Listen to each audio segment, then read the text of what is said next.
میخوام یه غذا با تن ماهی درست کنم که تن ماهی رو ساده نخوریم. یکم کره، یکم سیر.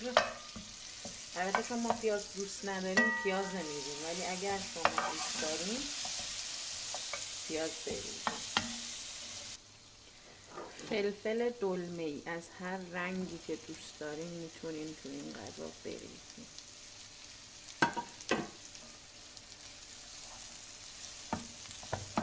ادویه ها رو میریزیم. من یکم زردچوبه میریزم، فلفل قرمز و نمک. این بوی سیر و کره یعنی اصلا دیوونت میکنه. و تن ماهی میریزیم، قشنگ خردش میکنیم. اصولا ما توی همه چی ذرت میریزیم چون خوشمزه میشه. حالا این چیز نیست، با توجه به سلیقتون دیگه. و در انتها شوید خشک.